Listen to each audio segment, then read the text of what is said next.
So I've been seeing a lot of videos about dating etiquette and just horrible experiences when it comes to the dating world. So I want to chime in because the more the merrier, and I'm still clutching my imaginary pearls. So the dating apps, I fucking hate them. This dude messages me and we're talking, right? Things are cool. Fast forward, we meet at a bar that I used to frequent just because I wanted people to know, like, hey, I'm with someone new, like, keep an eye out. Like, I don't really like going somewhere where I don't already know people at first. Unless, I don't know, there's always exceptions to the rule, but nobody has gotten that privilege yet. Not really, honestly. But whatever. So we meet there. He's cool. He's kind of like talks about money a lot, which is like all right, but it's like things aren't adding up. Like he's talking about, I have this, I have that, but you're in like a 2012 Nissan Altima. Make that make sense. And nothing wrong with the Nissan Altimas, but if you're gonna act and talk big money, at least have something to reflect that, right, ladies? So whatever, like I think we did make out and he was like a all right kiss or whatever. He wanted to do dinner. So I'm like, okay, cool. Like he was cool. Let me just do the dinner thing. He picks the most expensive restaurant in Austin, Texas. I'm born and raised here, had never been there, but it's a newer restaurant. So I'm like, fuck it. Okay. Like, cause you're thinking like, yeah, most expensive restaurant in Austin, a free meal. And mind you, let me preface this by saying I'm a simple girl. I'm fine with the 2 for $20 at Chili's. I don't give a fuck. Like, if we're vibing, it's a vibe, whatever. You know, like, yes, I want to be wine and dined. And yes, you can take me to the Cheesecake Factory. It's never that serious. Unless you're like on a level where I know, like, we don't need to be at the Cheesecake Factory type shit, then that's when I would raise an issue. But we're middle class, and I'm not gonna act like I'm not middle class. Like, if you want to take me to the Cheesecake Factory type shit, we can go to the Cheesecake Factory, we can hit up Chili's, we can do whatever. I'm a simple girl in that aspect, kinda. So Hessie, I'm looking up the restaurant, whatever, cool. We get our first mistake. I met him at his apartment, which was, and I'm not apartment shamed. Actually, I don't give a fuck. It just wasn't a vibe. Like, it was in the fact the way he was talking about, like, trying to flex and say he takes trips here, he does this, he does that. Like, you would think he would be put up a lot better. First mistake, I rode with him. We get there. The valet is $12. He says on your website it says 10. Like, I'm sitting in the seat like, is this a real argument right now?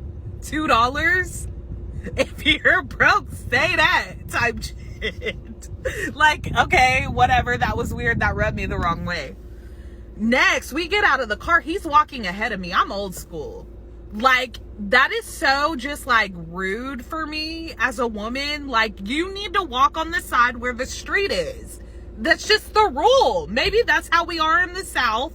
Like, so I was already feeling some type of way. Like, I'm with this dude. I'm at this restaurant I don't really know. Like, I've never been there. And he's walking ahead of me. We get in there. We're seated. It's nice as fuck. Like, it's a nice restaurant. One of the nicest restaurants, most expensive restaurants in Austin. So we get there. He's already been there. He's giving me the rundown. He's telling me what we're going to order. Cool. Like, I actually like that. Take control. Because that's one less decision I don't have to make.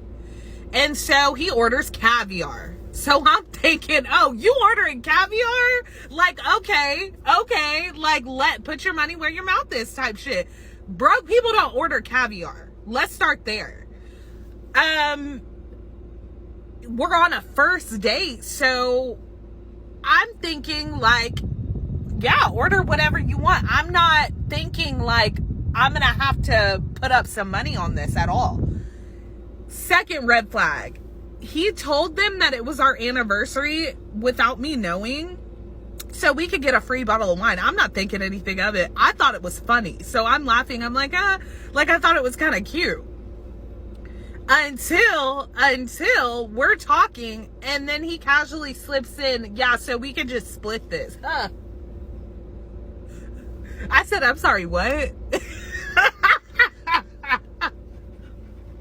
I've never been on a date where a man has asked me to split the bill. First off, I was offended. So what do? I go to the bathroom, get myself an Uber, and I hightail it out that bitch, because you've got to be joking. You have got to be joking. People who order caviar don't split bills.